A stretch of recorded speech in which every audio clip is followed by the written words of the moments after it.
Hello, good morning po sa lahat sa aking mga friends, amigo, mga followers ko po. Thank you to all sa inyo lahat. Mag-ingat, take care everyone. So, sa ngayon, mayroon tayong medyo balita naman regarding po ito sa what we call the situation, of course, in the Philippines. So, kung sa ngayon, kailangan po huwag kalimutan mag-like, mag-share sa aking gawang problem vlogger po. Galing po ito sa Reaction TV. So, pwede po kayong mag-direct po sa Reaction TV kung gusto niyo. So, don't forget to like, to share po sa aking balita na ito para at least yung hindi pa nakita, malaman din nila ang nangyari po sa mga good news nga o bad news ba o nangyari sa Philippines po. Pakinggan po natin ang TV Balita Reaction TV po. Yung pagkakataon nila, sinayang nila.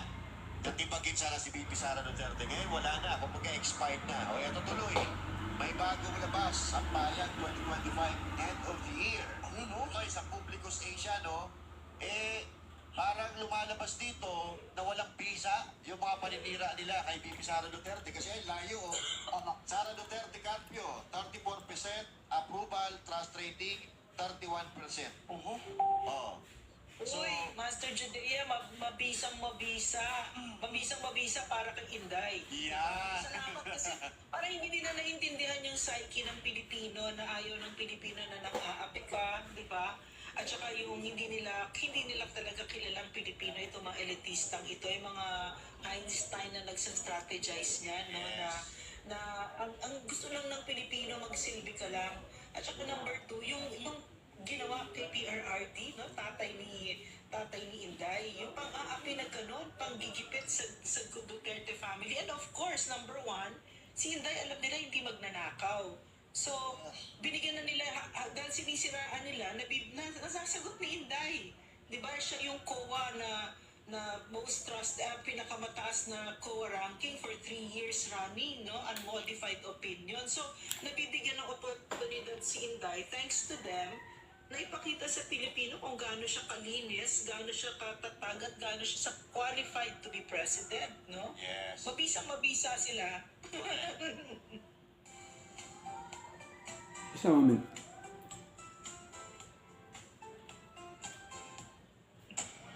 Si public reaction. Napakaganda po ng panonood natin at magre-react po tayo sa video na ito. Na kung saan mga reaction si Dr. Badoy ay i-explain po niya ang mga ginagawa po ng mga CPP at PM Terrorist Party of the Philippines dito. At marami pang iba mga reaction. Ito, panoorin po natin ang tropa. Di Serbanan ba? Ang Vox Populi. Wala yan ang Serbanan dito ngayon. O, nasa Japan siya. Alright, ito yung mga reaction. Panoorin po natin. Child abuser. Nagigil na Nakakita na kayo ng congressman na child abuser.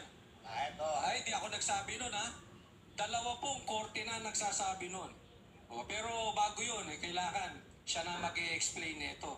Yung napakaganda, pinakamaganda na Banateras. Oo.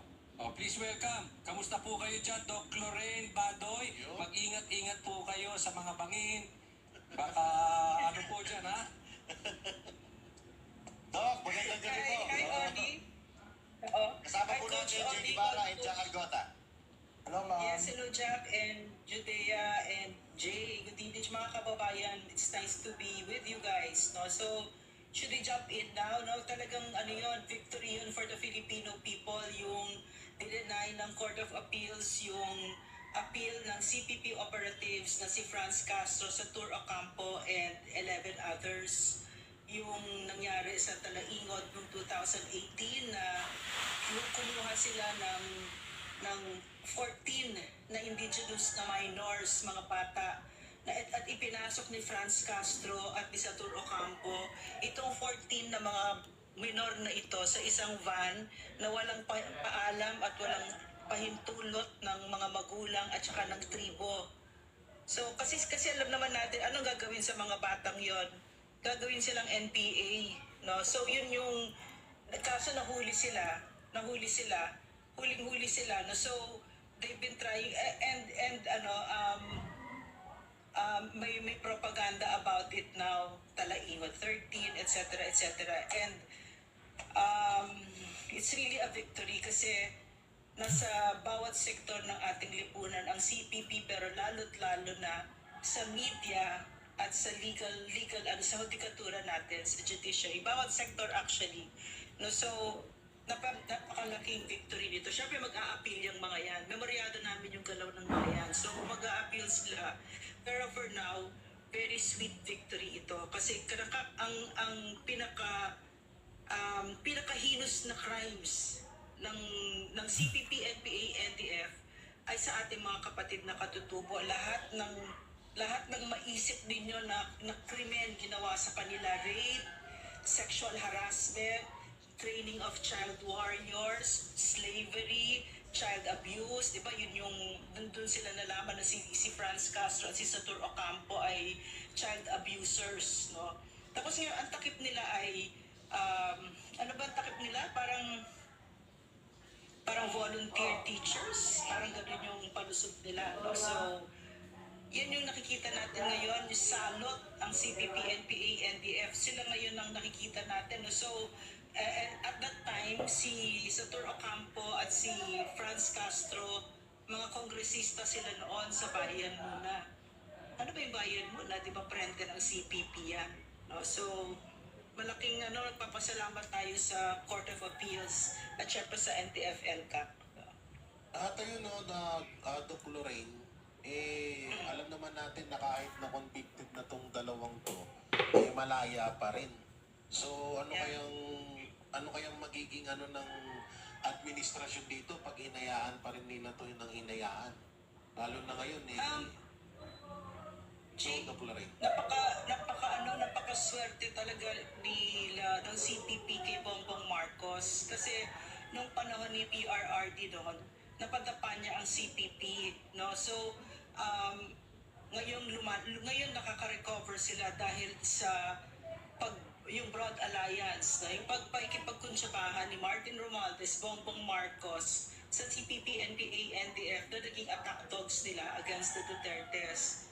Yun naman yung ginawa ni Bongbong Marcos, di ba? Sa lahat naman ng iaalyado mo, teroristang organisasyon pa talaga, di ba? So, I'm sorry I interrupted you, Jay, no? Ang pag hindi natin ito natapos, no, hindi na talaga lilipad ang Pilipinas. Kasi talagang bawat sektor ng ating lipunan nandyan sila. At ngayon nakaka-recover sila. Ngayon, bumabalik na naman habang nagsasalita tayo ngayon, nagre-recruit sila sa loob ng BJMP. Yes. Na ang nag-a-abuse mismo ay ang mga wardens at pumupunta dyan and it's yung kagandahan kasi ngayon, ewan ko kasi siguro yung training ko bilang doktor hindi ko matanggal na kahit na nakikita natin yung kabulukan ngayon, maganda yun kasi nakikita mo yung lalim ng bulok na kahit si Laila de Lima ay kakonsyaba, kahit ISDC ay kakonsyaba ng CPP kasi nandiyan si Cristina Con. Just a moment. There's something you're hiding. This world goes much deeper than you imagine. Burn them all. Your father and I do not return. Alam nyo ba, ang One Hand ay 24/7 app. No need to go out and wait. One valid ID, quick facial verification, tapos ka na. You go as far and as fast as you can. What does that always say? Solis never quits. That's right. Solis never quits. Yan po ating balita sa ngayon. So, sana ay magustuhan niyo o meron kayong nakuhang balita o nagustuhan niyo o pwede po kayong mag-react sa YouTube ko para masagot natin kung ano yung na-react niyo regarding po o komento niyo regarding po sa balita na ito. Dahil nga maganda at malaman din natin ang nangyari po sa ating ngayon. Dahil nga nandiyan na sila, nakapasok na sa ating administration po. So, again, thank you sa inyo lahat. Mag-ingat po. God bless everyone. Bye-bye po. So again, thank you to all my dear subscriber and followers ko po. Bye-bye. God bless everyone po.